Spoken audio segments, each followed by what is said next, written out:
billahi minasyaitonir rajim. Bismillahirrahmanirrahim. Assalamualaikum warahmatullahi wabarakatuh.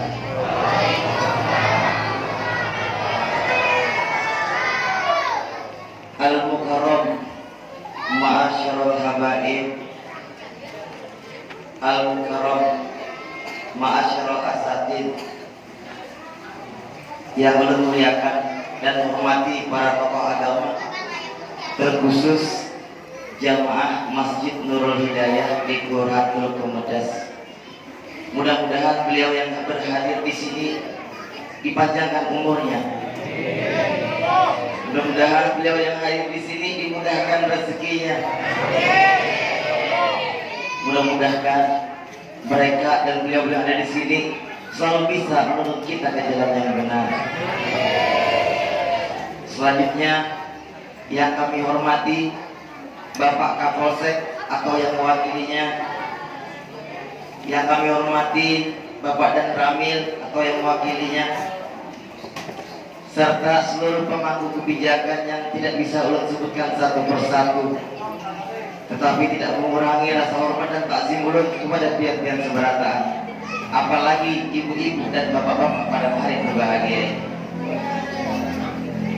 Alhamdulillah, alhamdulillahirabbil alamin, wa bihi nasta'inu ala umuri dunya waddin, wassalatu wassalamu ala asyrafil anbiya'i wal mursalin wa ala alihi wa sahbihi ajma'in.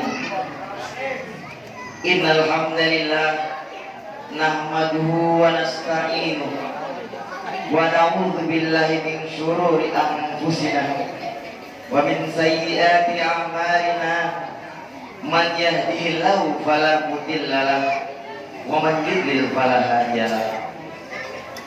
Allahumma aj'al nur Yusuf ala wajhina jami'an. Allahumma aj'al nur Nabiina Muhammad sallallahu alaihi wasallam fi hadzal makan fi hadzal majlis. Rabbi shrah li sadri wa yassir li amri wahlul 'uqdatam min lisani yafqahu qawli.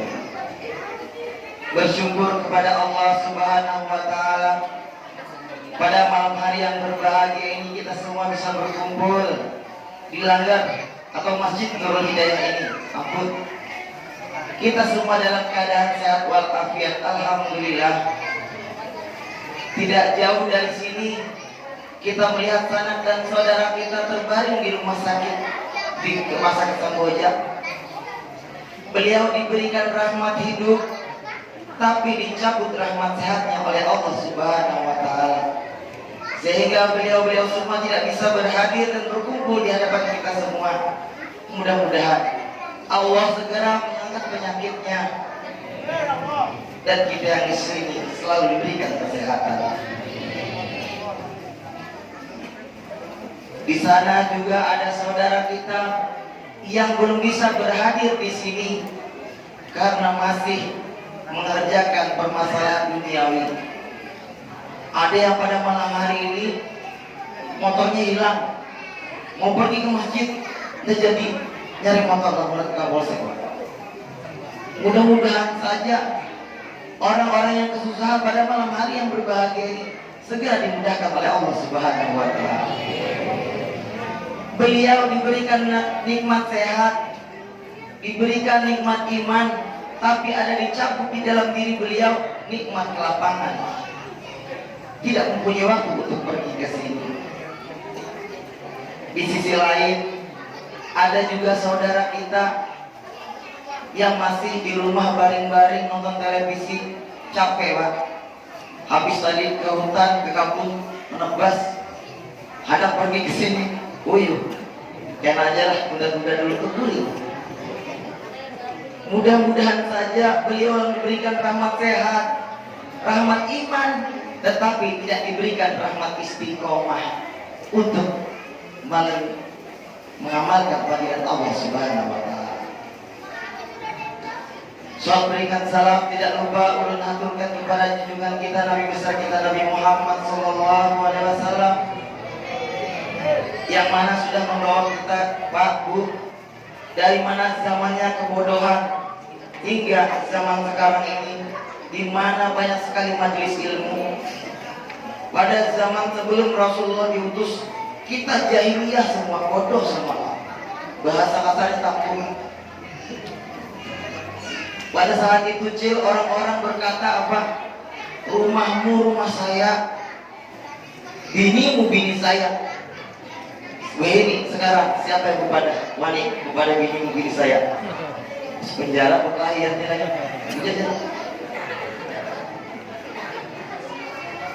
Tapi di zaman sekarang yang masih ada tanahmu, tanahku. Ujar saya, Pak, mudah-mudahan saja beliau yang masih mengalami sengketa tanah, sengketa rumah, sengketa motor, apapun itu, segera diselesaikan masalahnya. Amin Allahumma. Ketiga kalinya, ulun ini merasa malu. Ampun maaf kepada pihak-pihak seberatan.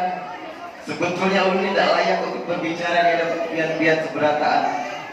Bapak Banjar mengatakan, kakak anak muda nih sedikit makan garam, jujur ya. Apalagi ulun ini selama di rumah masuk pesantren lawas baik. Di pesantren itu jarang makan garam, makanya puasa aja sama kerupuk. Tetapi setelah pulang ke rumah ulun makan cacapan bang. Jadi garam campur asam, kebanyak sudah. Jadi ampun maaf. Pepatah mutiara mengatakan unzur maqala wa tanzur man qala. Lihatlah apa yang dibicarakan, jangan lihat siapa yang berbicara. Itu sudah ulun Pak. Sehingga ulun tadi pada waktu pembawa acara menyebutkan nama ulun, malu ulun.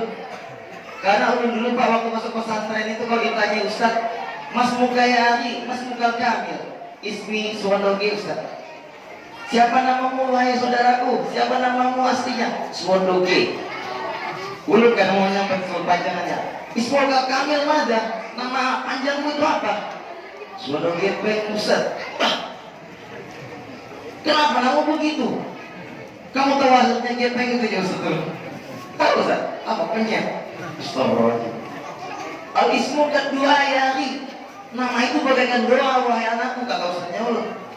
Jadi ulun ini pada zaman itu baik tahun 2000-an ke bawah lah. Itu di sini kedadaran kita telepon-telepon Pak. Jadi ulun dari Jawa itu pakai wartel Pak. Apa ulun itu bantenan telepon. Pak tadi ulun disuruh Ustaz ganti nama. Nama itu doa apa? Masa nama ulun suruh gepeng? Coba biar seberatan aja nama anak yang paling baik. Semuanya Roy, Martin, harap-harap namanya. Jadi ulun ini pesimis baik. Sampai 2 kali ketika telepon Bapak, sudah dosa malu biar aja itu Bapak yang ngasih nama. Akhirnya ulun sampai 2 kali setiap ujian riset selalu ditanya itu Pak. Jadi ulun itu telepon lagi. Jadi karena ulun ini malu, dia sumpah baik. Tanyakan, kenapa gara ngasih nama ulun semua lu gepeng Pak? Alasannya apa? Ternyata Bapak ulun itu ngefans sama pelawak gepeng hari mungkin banyak warga tahu. Jadi ulun ini kan cocok cara menjadi pelawak, mungkin cocok cuma ada lucu. Tapi baik. Jadi setelah itu ulun berpikir ya sudah nggak ada orang tua memberi nama itu, terima saja. Karena sebaik-baiknya nama yang di depannya ada Ahmad ataupun Muhammad. Tapi ulun tidak lakukan lagi ke anak ulun. Saat ulun bersedam anak ulun ini ulun bernama Penyet. Bersedam. Kenapa anak ulun? Orang tua ulun beri nama jelek, jadi kamu harus jelek juga. Tapi ulun nggak ada. Anak ulun sekarang bagus baik. Kita yang berhadir di sini, Bapak Kapolsek atau wakilinya, Bapak dan Ramil atau yang mewakilinya, kemudian ada Guru Arif ini guru mengaji, kemudian ada Guru Iril itu guru hafsi, atau ada juga guru penjas, ada juga guru penjas ini Pak. Guru olahraga ada guru olahraga, atau guru bola, coach ada pelatih bola di komodasi. Beliau-beliau yang ada di sini pasti mengikuti Rasulullah, wa ma arsalnaka illa rahmatan lil alamin. Dan Rasulullah diutus itu cuma untuk membuat rahmat untuk alam. Seandainya Pak Polisi Umar ya, seandainya beliau tidak mengikuti apa yang diajarkan Rasul, biarkan di muka situ aja. Motor laju-laju kecelakaan, tampar lu nggak bilang ada yang dipukuli yang menabrak itu. Betul. Jadi bagaimana cara menabrak itu mengamankan dirinya? Beliau harus lari ke kantor polisi. Jadi polisi ini tidak boleh takutin. Ini penyelamat. Apa aja polisi sini kalau masuk dalam sel, masuk dalam sel, aman. Jadi orang-orang di luar, karena kamu kulit, karena ada polisi. Tetapi seandainya bapak polisi kita tidak mengikuti sirahnya Nabi Muhammad, sunahnya Rasulullah, sini kamu tolong, diambil, dipetang, dihantam, mau lihat. Pasti kayak gitu terjadi sudah. Tapi bapak polisi kita sungguh luar biasa, bapak pemirsa kita luar biasa. Beliau mengayomi, beliau mendukung. Seandainya juga guru Arif ini salah satu koi terbaik di muka bumi, bukan? Dia di Baru dan sekitarnya. Beliau mengajar di sini kami tidak. Oh nggak ada lah, sama guru itu, masuk urutannya seluruh dunia kayaknya, keliling dunia. Jadi seandainya beliau mengajar ngaji, wahai muridku, kamu ikra, kau baca surah Al-Baqarah ayat 1 sampai ayat 5. Kata muridnya apa? Guru nyamannya nyuruh, uyuh guru surah habis ayat nih. Seandainya guru Arif ini kada mengupati sunnahnya Rasulullah, datangnya murid tapak dulu tuh, pukulnya muridnya berdarah, bisa rapai gigi kecil. Tapi karena guru Arif tahu ilmu agama, mengupati Rasul, apa jar beliau? Wahai anakku, sambil mengelus-elus kepalanya kalau tahulah ikam, satu huruf saja dari Al-Quran itu pahalanya luar biasa, apalagi 5 ayat 5 surah, luar biasa.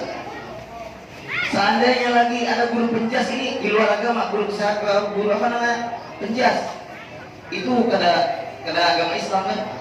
Wahai murid, baris, tuh baris muridnya ada kecil begini. Kamu lari ya dari lapangan bola sana ke ujung sana 50 kali. Mana guru penjas yang nyuruh-nyuruh? Bapak mengaku aja tidak pernah nyuruh saya begitu. Dan jelas memang guru itu kalau ada di sini Pak, mungkin ditempelin sama gurunya itu. Tapi karena guru penjas ini akhlaknya Nabi Muhammad, akhlaknya Rasulullah. Wahai anakku, sejujurnya itu kuucapkan kepadamu, kembalinya kepadamu lagi. Al-aqlus salimu fi jismi salim, mensana in konforesana. Akal yang sehat terdapat tubuh yang sehat. Wah, itu bilang anak yang betul juga Pak Guru. Jadi kamu suka anak-anak supaya sehat, kalau ada penyakitan nih kamu kayak. Jadi akhirnya anaknya tadi mau berlari. Di sini pemedes ini terkenal juga dengan bolanya ya. Apa kalau bolanya di sini? Pokoknya pemedes lah. Itu kalau ada pelatih bola itu melihat anggotanya lari di tengah lapangan pasti buka. Kalau malas buka ditarik langsung. Itu udah tahu kalau anggotanya itu capek, keuyuhan, enggak. Tapi kalau pelatih bolanya mengikuti akhlaknya Rasulullah, apa kata pelatih? Bro, kamu nanti ya ketika di depan gawang, tendang kau kuat, arahkan ke kiblat, pasti gol. Kalau gol, kata pelatihnya, kalau kau bisa gol kan, kamu harus sujud syukur. Kalau bisa sholat sunat 2 rakaat di tengah lapangan. Bisa 2 jam main bola kalau kayak gitu, kebanyakan gol sholat sunat terus. Jadi sebetulnya itulah. Kembali lagi ke kita di sini, wahai saudaraku kaum muslimin dan muslimat yang berbahagia. Ini di bulan Rajab di penghujung ini, di mana di bulan Rajab ada hari yang paling sangat mulia yaitu Isra wal Mi'raj. Setelah ini ada bulan Sya'ban, di mana bulan Sya'ban ada puasa nisfu Sya'ban. Setelah Sya'ban ada Ramadan, di mana ada nuzulul Quran. Setelah Ramadan ada Syawal, di mana di situ ada puasa Syawal dan hari besar-besar orang lain. Ketika di bulan Rajab ini, kita sudah tahu semua mungkin dari sana kemari mendengarkan ceramah agama Nabi Muhammad SAW mendapat perintah dari Allah Subhanahu Wa Taala untuk menghimbau umatnya untuk melakukan sholat 50 waktu. Kira-kira yang Nabi Muhammad dipanggil ke atas, wahai Muhammad, kau himbau umatmu untuk melakukan sholat 50 waktu. Rasulullah itu dalam hatinya, kalau belum tahan, kalau umatku jangan tahan. Kadang makan sehari aja siup, kadang makan 2 hari rambah, kadang makan 3 hari masuk kuburan. Apalagi 50 waktu. Jadi ketika Rasulullah turun berkali-kali nego, akhirnya menjadi 5 waktu. Bayangkan Pak Bu, seandainya sholat itu tidak berkurang 50 waktu, subhanallah, kita baru sholat maghrib, sesudah wirid, balik ke rumah makan sesuap dua suap, azan lagi, ke masjid lagi nih. Setelah sampai masjid, sholat lagi, tak, balik lagi ke rumah, teruskan makan. 2 suap, 3 suap, azan lagi. Wah, kita mesti taat nih, ke masjid lagi. Sampai berkali-kali seperti itu, sampai tengah malam. Ngetok rumah, bini kada bukai, teguring sudah. Ngetok lagi, pas bini bukai, lakinya dilihatnya belum. Wah, lakiku ini alim benar. Kali dibukai pintu sujud syukur. Itu juga ini siup cerai. Kenapa makan sedikit, sholat banyak? Jadi Rasulullah mengharapkan kita sholat 5 waktu saja, kita harus sholat. Tapi coba kita bayangkan, bapak-bapak dan ibu-ibu, sholat yang 5 waktu itu sudah kita jalankan gak dengan baik? Mungkin kita sering lakukan pada saat sudah ngaji-ngaji jam 6 di masjid itu sudah serokol. Kita masih di kebun merumput, gampang, belum juga azan. Sudah azan hanya boleh bermotor atau bersepeda sampai rumah mandi makan rokok hanya sembahyang isya sudah lepas maghrib. Betul aja ngantuk kayak ini. Setelah itu, setelah isya tertidur, terguring. Setelah itu guring, besok bangunnya lagi jam 7, subuh lagi tertinggal. Jadi semuanya tertinggal. Subhanallah, astagfirullah, naudzubillah min dzalik. Kita sering melalaikan sholat yang 5 waktu. Kita lupa akan perintah Allah untuk sholat selalu on time. Tetapi apa?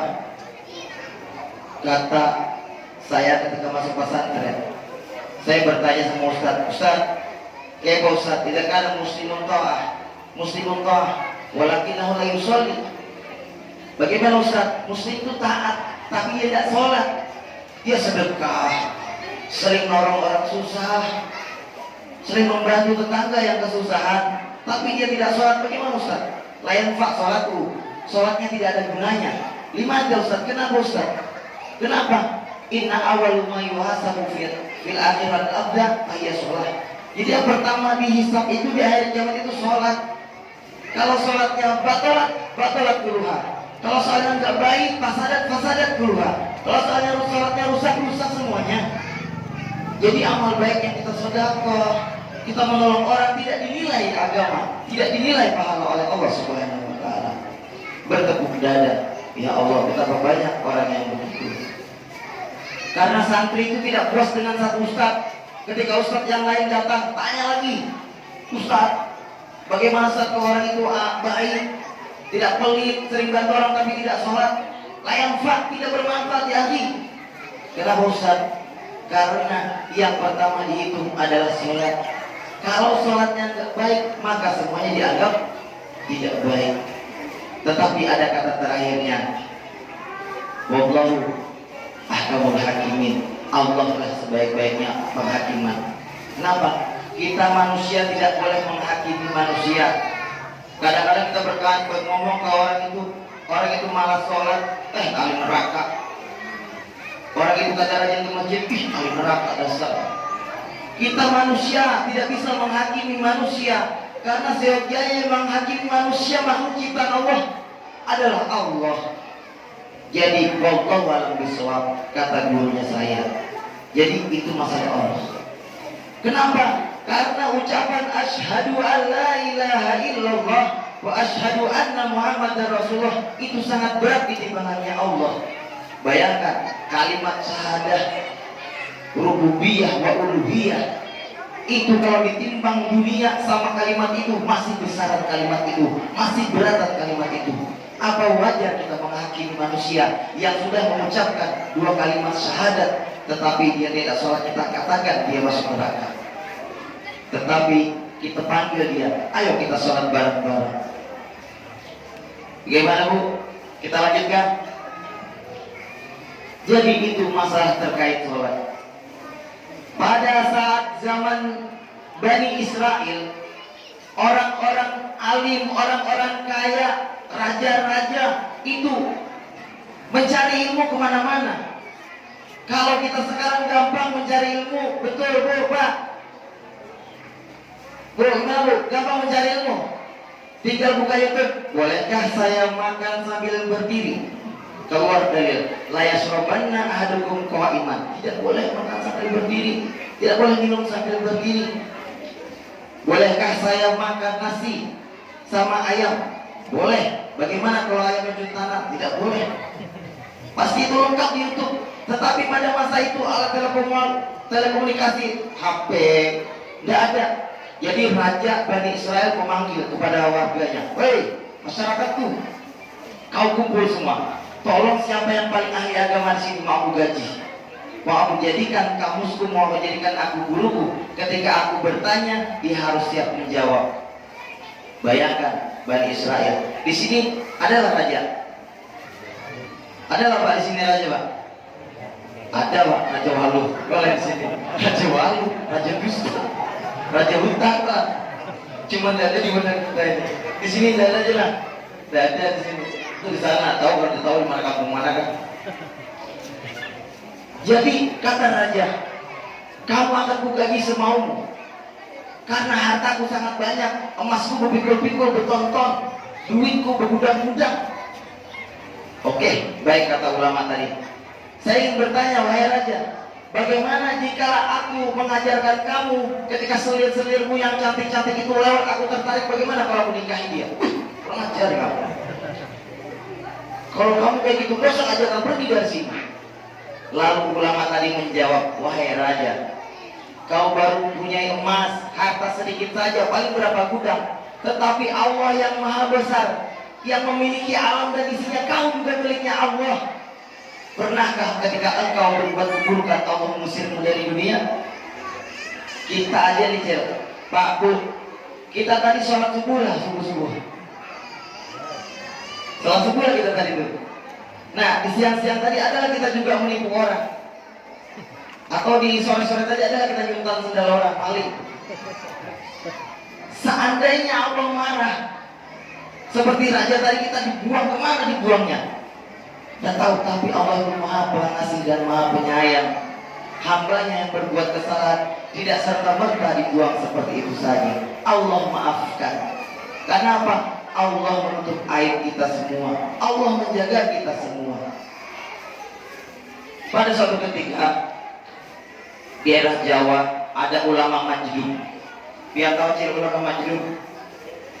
Ulama Majdub ini tidak gila dan tidak juga waras. Kadang-kadang beliau ini adalah ulama yang sangat terkenal ngerinya, killer. Jadi kalau ketemu, misalkan ketemu Pian, kamu tadi maling ya, tahu sudah beliau. Kasar. Pian, nih sempaknya warna kuning. Aku udah lamanya. Jadi orang ketika ketemu wali Majdub itu takut, menghindar. Kenapa? Segala keburukan itu pasti diutarakannya. Pada satu ketika, ini kejadian yang sangat viral pada masa itu. Beliau melihat ada seorang wanita penjual rujak pencok ya, di muka rumah bapaknya. Penjual ini mbok-mbok sudah tua, sudah keriput, tidak seperti ibu-ibu ini cantik-cantik, glowing. Pokoknya dia sangat tidak cantik lah. Tidak dapat jodoh, sudah tua. Akhirnya datang wali Majdub tadi, dibilangnya, ih cantiknya nih, jalur kuning melengkung nih. Esoknya dia nikahi dia. Subhanallah. Ada lagi tukang kebun. Wah dilihatnya film nih tukang kebun nih. Susah dari nafas, besoknya meninggal. Subhanallah. Dilihatnya lagi ada mungkin Bapak Jenderal pemborong nih, kantongnya tebal tuang ini. Dia bersama dia, tidak ada uangnya. Pas baru di jalan Pak Jenderal, Bapak menang tender. Subhanallah, mengetahui sudah beliau. Tetapi pada saat dia tidur, dia bermimpi didatangi oleh ayahnya. Apa kata orang tuanya? Wahai anakku, kepintaranmu belum seberapa, tolong kau menuntut ilmu di daerah sana. Nah, kalau kita tidur bermimpi, bagaimana bangun? Bangun balik bantal tidur lagi. atau bangun ke WC kami guring lagi. Tapi kalau ulama, wali, ketika bangun dari mimpi langsung ambil wudhu, sholat sunnah 2 rakaat walaupun mau 5 juz, dia kadang-kadang bisa sadar dan sholat. Setelah sholat tidur dan diberikan alamat, pergi ke alamat yang mana ditujukan tadi. Ketika pergi belajar, ini adalah satu cerita yang sangat luar biasa. Dia melihat kiainya itu ada tulisannya di jidatnya, ahli neraka. Dia kan bisa mengetahui orang cewa dalam hidup ini. Jadi ketika melihat di jidat orang itu ahli neraka, dia ada lagi niat mau belajar, niatnya mau menyelidiki. Ini kenapa kiai masuk neraka ya? Dilihatnya sholat subuh 2 rakaat sama kayak kita. Kita sholat subuh berapa rakaat ya? Sholat subuh berapa rakaat di sini? 2. Kepala di bawah, kakinya di atasnya kayak di tepi itu kalau. Kita sama. Sholat zuhurnya juga sama 4 rakaat. Ketika ceramah kiainya sama seperti kita, menganjurkan kepada yang baik, tidak ada nyuruh minum minuman keras itu enak, tidak ada. Jadi tidak ada kesesatan dilihatnya. Pada suatu malam, kiai tadi berangkat ke satu kampung memakai celana kain, memakai lampu serongkeng karena tidak ada lampu kayak kita sekarang. Diikutinya dari belakang. Tapi namanya orang alim tadi kiai tahu, ngapain kamu ikut aku dari belakang? Sini gabung. Kita sama-sama ke kafe. Tahu kafe aja? Kalau dulu warung, kalau sekarang kafe. Yang lampunya buket-buket tuna, ada kuning, ada hijau kayak pelangi. Setelah di kafe, tahu seorang bilang kan kalau di kafe itu bebininya pakaiannya pasti pakaian joget seksi. Ada laki-laki hidung belang banyak di situ. Tapi dilihatnya kiai tadi ada juga gombal-gombal, pesanannya aja kopi. Makanya sanggar. Apa ini kiai, kenapa ahli neraka? Bingung orang. Akhirnya setelah selesai bayar, sama kayak kita juga bayar. Pulang. Ketika pulang memilih jalan yang berbeda, tidak jalan yang tadi, jalannya luas. Tetapi ketika sudah mendekati jalan yang luas, ternyata ada danau. Danau sangat besar sekali. Dilihatnya, gurunya tadi jalan di atas air, plak jalan di atas air. Ketika wali masjid tadi menginjakkan ke air, terjadi. Basah. 3 kali basah. Kalau di sini 3 kali dia ngebuaya, udah. Akhirnya dia mundur. Dibukanya baju, dibukanya celana, dicinting. Sampai dia lewati danau tadi, sampai di ujung. Apa kata gurunya? Kenapa kamu bingung melihat di jidatku tulisan ahli neraka?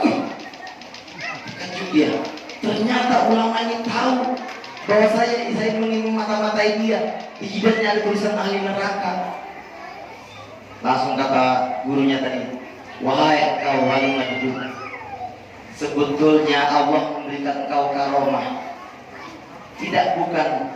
Jangan sampai menjadikan kesesatan dan kebatilan bagi dirimu.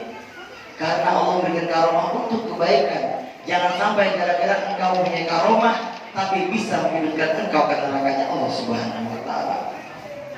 Abang guru sekumpul itu majnun juga beliau. Maksudnya apa? Bisa melihat kasyaf, bisa melihat orang. Tapi abang guru sekumpul apa? Tidak mau mengatakan orang kalau orang tidak mau bertanya. Abang guru sekumpul itu kasyaf, tidak bakal mau mengutarakan kamu maling. Kenapa? Beliau bisa menyimpan pengetahuannya karena mengetahui itu rahasianya Allah. Karena hukumnya Allah, Allah yang berhak memberikan orang surga dan neraka. Makanya kalau ada ulama-ulama, kadang-kadang orang yang pintar datang ke ulama. Ulama, bagaimana menurut pihak saya ini? Diberikan. Kamu harus jujur, kamu harus adil. Berbicara seperti itu, kita hidup di muka bumi ini saling berdampingan. Jangan sampai kita tidak bersyukur apa yang kita rasakan. Kenapa? Karena manusia dan hewan ini yang membedakan hanyalah akal saja. Betapa bagusnya, betapa buruknya manusia apabila lebih buruk daripada hewan. Percaya nggak kita manusia ini bisa lebih buruk daripada hewan? Percaya tidak, Bapak, Ibu? Percaya tidak? Percaya ulun. Karena pada suatu masa Jibril dipanggil Allah ke atas ke langit. Wahai Jibril, sini kamu. Tolong di siang-siang ini kau tanyakan kepada makhluk ciptaanku, bersyukurkah dia kuciptakan sebagai makhlukku? Biasanya siang-siang itu apa yang ditemui? Malaikat Jibril melihat kerbau sedang mandi di kolam. Ketika mandi kerbau mandi di kolam itu kita sudah membayangkan, Bu, Pak, pasti kerbau tadi mandinya di air yang keruh, bau. Bahkan kalau kita bercebur di situ seminggu, gak hilang baunya. Gak hilang baunya. Ditanyakan sama Jibril, wahai kerbau, apakah kau bersyukur diciptakan Allah sebagai kerbau? Alhamdulillah wa syukurilah aku diciptakan Allah sebagai kerbau. Karena di siang hari yang panas ini, terik ini, aku bisa mandi di air yang sangat sejuk dan wangi. Sore nanti aku naik dari kolam, aku makan rumput yang sangat lezat, kemudian aku tidur daripada kelelawar, kata kerbau. Kenapa kata Jibril kelelawar? Kelelawar itu tahu. Aku bilang sama Randi ya. Dia itu mandinya pakai air kencing. Kita yang pernah belajar ilmu biologi pasti tahu. Kelelawar itu kalau tidur bergantung nggak sih? Ketika kelelawar itu kencing, air langsung gini, sejuk, mandi langsung dia. Akhirnya Pak didatangi Jibril kelelawar tadi. Hei kelelawar, kamu senang gak diciptakan Allah sebagai kelelawar?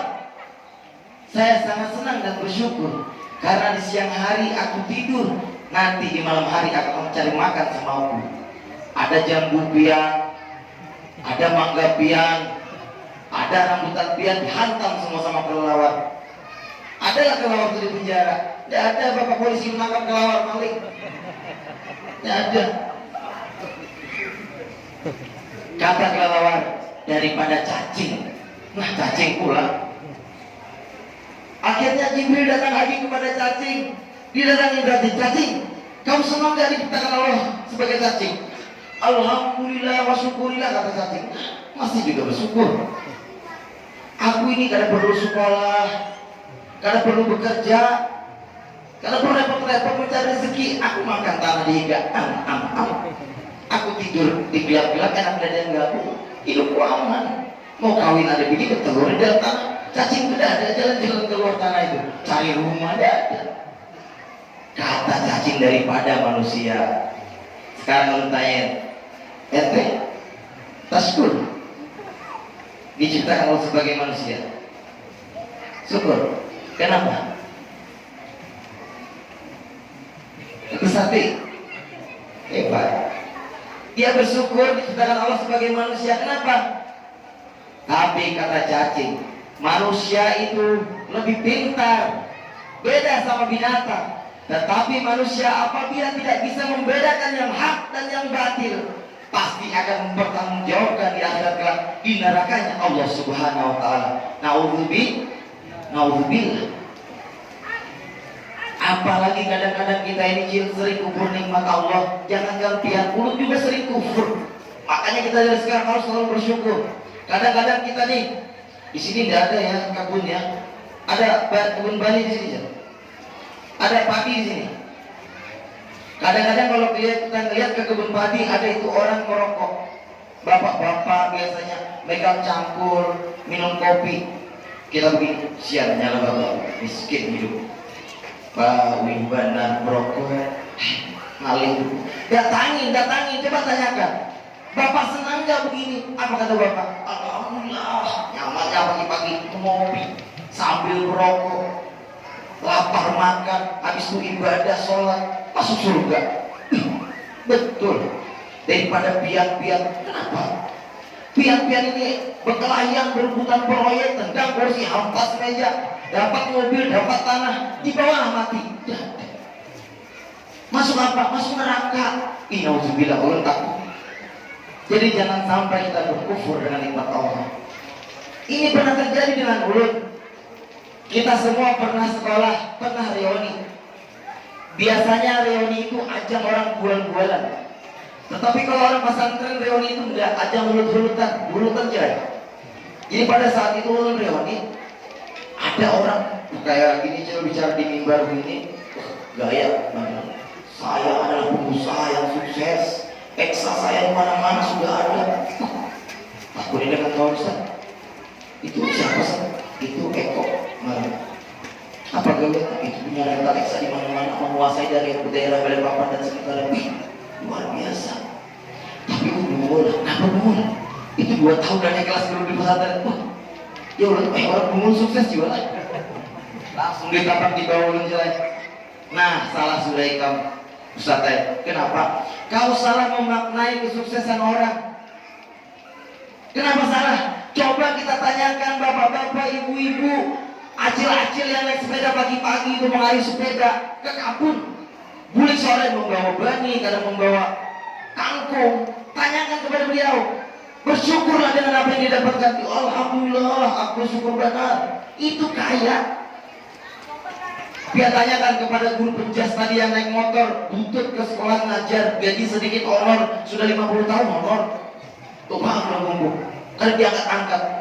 Wahai guru, senanglah kamu diciptakan. Senanglah kamu begini guru. Alhamdulillah, aku bersyukur, aku menikmati. Itu kaya. Coba kita tanyakan kepada nelayan yang ada di Pemedas ini, yang pagi-pagi ke laut sana ke ujung, menghantam ombak apa-apa. Dikirakan susah. Tanyakan kepada beliau, senangkah? Alhamdulillah, aku ombaknya memang tantangan memang. Kalau bisa gelombangku kayak tsunami yang suka itu, aku bersyukur benar. Itu kaya ya. Ayo kita dikubur ternyata lah. Subhanallah. Jadi kita harus bersyukur apa yang diberikan Allah kepada kita. Kadang-kadang cilai, kalau kita kufur atas nikmat Allah itu sangat sulit. Contohnya kita di majlis ini. Man kharaja fi talabil ilmi fahuwa fi sabilillahi hatta yarji'a.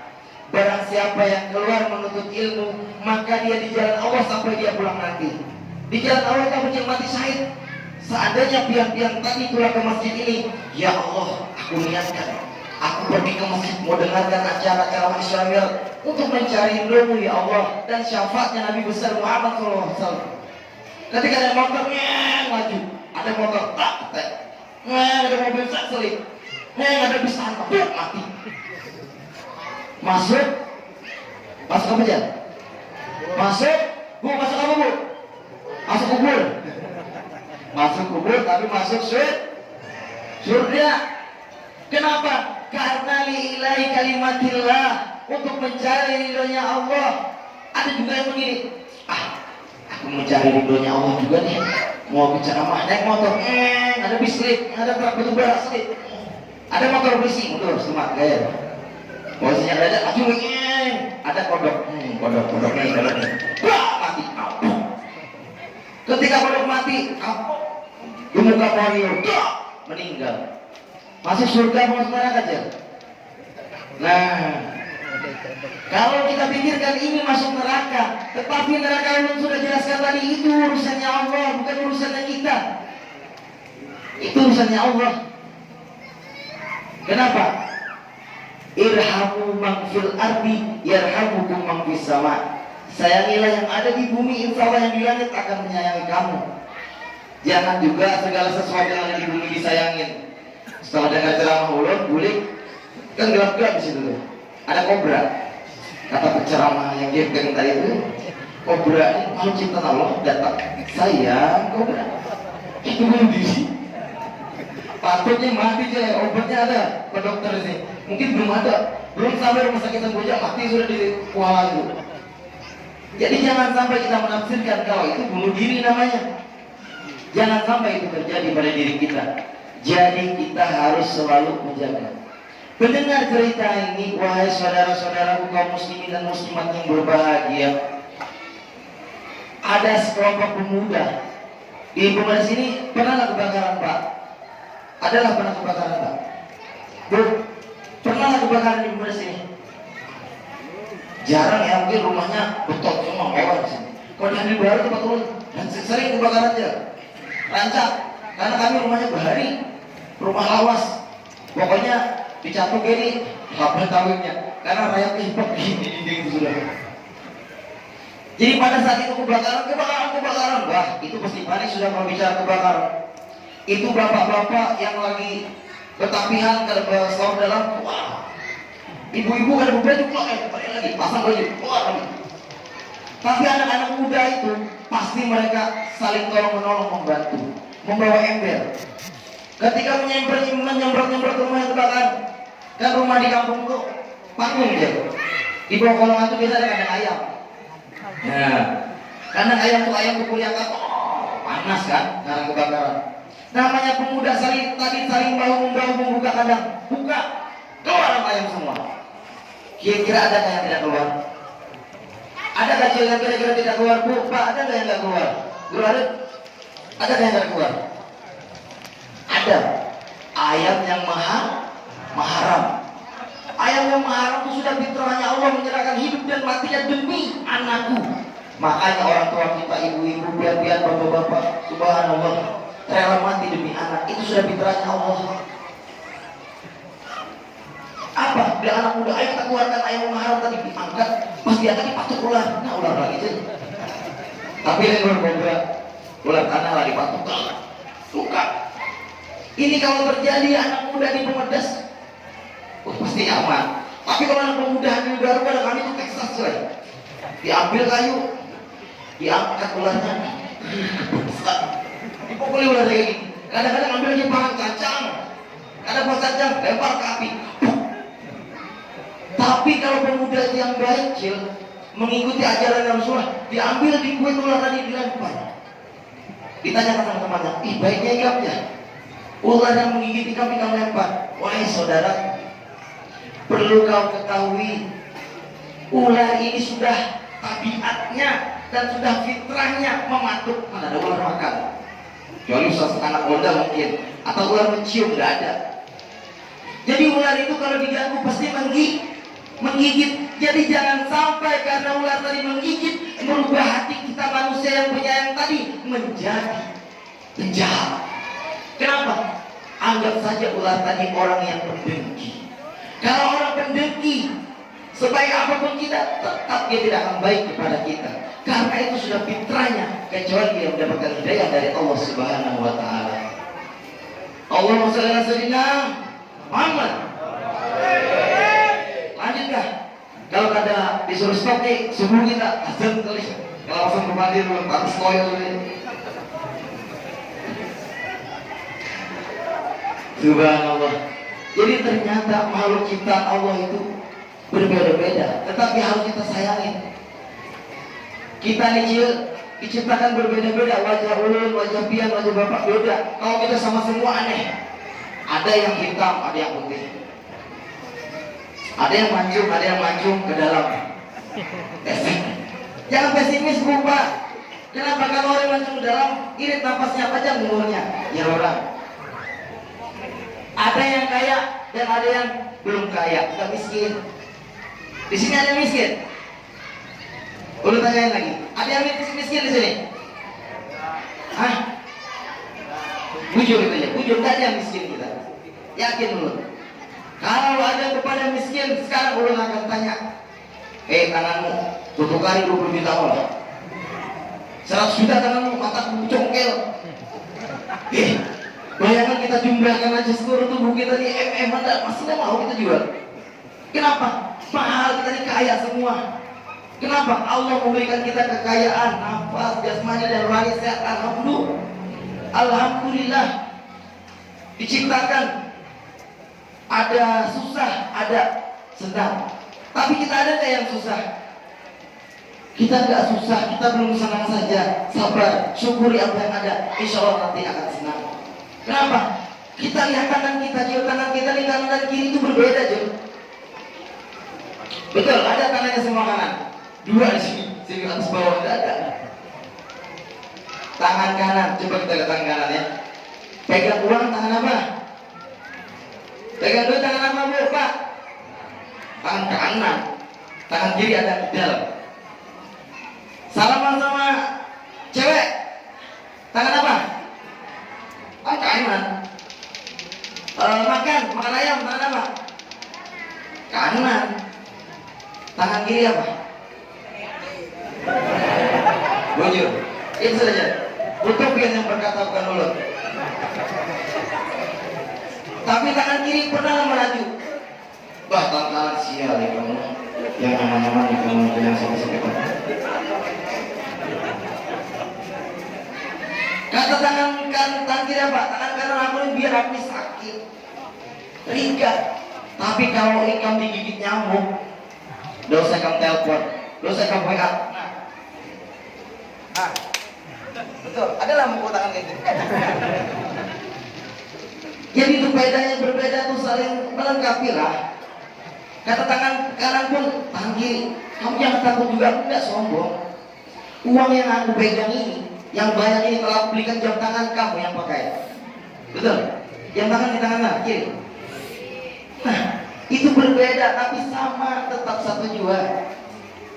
Jadi jangan sampai kita di pemedas saling beda-bedakan. Mau teruskan lagi? Jari-jari kita tidak ada 10, betul? Ini jari apa aja? Pak, jari apa? Jari jempol. Bisa nggak kita mengetahui makanan ibu-ibu ini lezat dan nikmat pada malam hari ini kalau ada jari jempol? Sedap, makanannya sedap. Ini boleh betul, ini yang ini. Pasti aku bilang sedap, betul aja. Ada yang bilang sedap begitu. Dan saya mau mengangkat tangan berani. Jadi kan anak pang nanti juga orang. Tapi kalau tangan telunjuk juga Pak, ada gunanya tangan telunjuk Pak. Kita hidup di muka bumi ini nggak akan tenang. Kenapa Pak? Polisi nggak bisa nangkap penjahat.